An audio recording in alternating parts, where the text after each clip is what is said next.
ஓம் ஸ்ரீ வாராகி தாயே போற்றி போற்றி.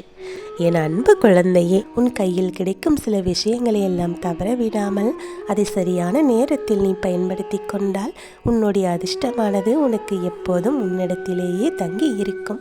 எனக்கு தான் இது கிடைத்து விட்டதே என்று அலட்சியமாக இருந்து விடாதே. உனக்கான உழைப்பும் முயற்சியும் இருந்தால்தான் உன்னுடைய வாழ்க்கையில் நீ நிரந்தரமாக வெற்றியை அனுபவித்து கொண்டே இருப்பாய்.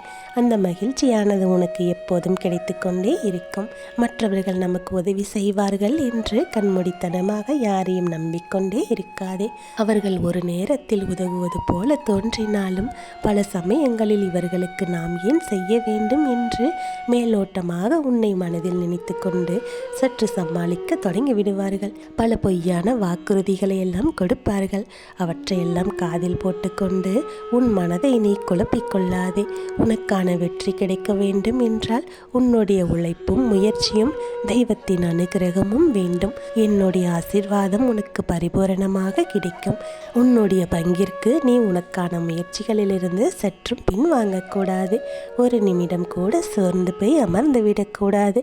உனக்கு வழிகாட்டியாக நான் இருக்கிறேன். நீ என்ன செய்ய வேண்டும் என்று உனக்கு நான் சொல்லிக்கொண்டுதான் இருக்கிறேன். நீ மன வலிமையோடும் தைரியத்தோடும் தனியாக போராடினாலே போதும். உனக்கான வெற்றி நிச்சயமாக உன்னை வந்து சேரும்.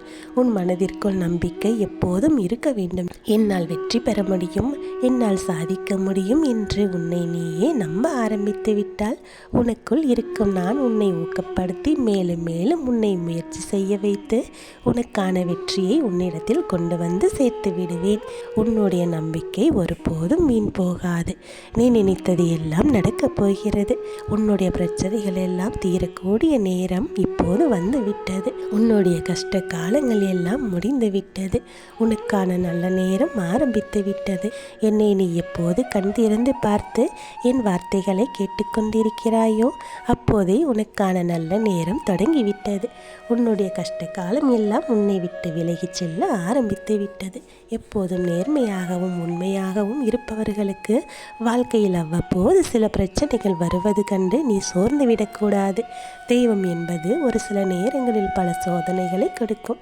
ஆனால் எப்போதும் அவர்களை முழுவதுமாக கைவிட்டு விடுவதோ மாற்றுவதோ கிடையாது. தக்க சமயத்தில் அவர்களுக்கான முழு பலனையும் கொடுத்து அவர்களுக்கு மகிழ்ச்சியை கொடுத்து திக்குமுக்காட வைப்பது தெய்வத்தின் செயல். அப்படி ஒரு பேரதிர்ஷ்டத்தையும் மகிழ்ச்சியையும் கொடுக்கப் போகிறேன். நீ சந்தோஷமாக வாழப் போகிறாய். எப்பொழுதும் உன்னுடைய மனதை நீ தூய்மையாக வைத்துக்கொள். உன்னுடைய எண்ணங்கள் எல்லாம் தூய்மையாக இருக்கட்டும். உன்னுடைய சிந்தனைகள் எல்லாம் உயர்வாக இருக்கட்டும். அப்போது உன்னுடைய வெற்றியானது உன்னை தேடி வந்து சேரும்.